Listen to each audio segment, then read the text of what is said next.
ഈ ബുധനാഴ്ച 2025 ഡിസംബർ 31 പവിത്രമായ വൈകുണ്ഠ ഏകാദശിയാണ്. മഹാവിഷ്ണുവിന്റെ ഭക്തർക്ക് ഇത് വളരെ പ്രധാനപ്പെട്ട ദിവസമാണ്. മഹാവിഷ്ണു വൈകുണ്ഠത്തിലേക്കുള്ള വാതിൽ തുറക്കുന്ന ദിവസമാണ് ഇതെന്നാണ് വിശ്വാസം. ഭഗവാൻ കൃഷ്ണൻ കുചേലന്റെ അവൽപ്പൊതി സ്വീകരിച്ചുകൊണ്ട് അയാളെ കുബേരനാക്കിയ ദിവസമാണെന്ന് പറയാം. കൂടാതെ ശ്രീകൃഷ്ണൻ അർജുനന് ഭഗവദ്ഗീത ഉപദേശിച്ച ദിവസമാണെന്ന് മറ്റൊരു വിശ്വാസം. അപ്പോൾ ഗീതാദിനം എന്നും ഇതറിയപ്പെടുന്നു. ഈ ദിവസം ക്ഷേത്രത്തിന്റെ മുൻവാതിൽ സ്വർഗവാതിൽ അല്ലെങ്കിൽ വൈകുണ്ഠ കവാടമായി സങ്കൽപ്പിച്ച് പ്രത്യേക പൂജ നടത്തുന്നു. അതിൽ കൂടി കടന്ന് ദർശനവും ആരാധനയും നടത്തി മറ്റൊരു വാതിൽ വഴി, മിക്കവാറും പിൻവാതിൽ വഴി പുറത്തുവരുന്നത് സ്വർഗവാതിൽ ഏകാദശിയുടെ പ്രധാന ചടങ്ങാണ്. അതിലൂടെ സ്വർഗമോ അതിനേക്കാൾ ശ്രേഷ്ഠമായ വൈകുണ്ഠത്തിലൂടെയോ കടന്നുപോകുന്നു എന്നാണ് വിശ്വാസം.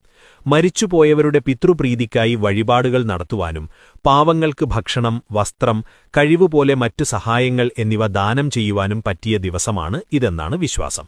സ്വർഗവാതിൽ ഏകാദശി വ്രതം അനുഷ്ഠിച്ചാൽ ഐശ്വര്യലബ്ധി, രോഗശമനം, വൈകുണ്ഠപ്രാപ്തി അല്ലെങ്കിൽ സ്വർഗപ്രാപ്തി, മോക്ഷപ്രാപ്തി, ദൈവാനുഗ്രഹം, ആപത്തിൽ രക്ഷ എന്നിവ ലഭിക്കുമെന്നാണ് വിശ്വാസം.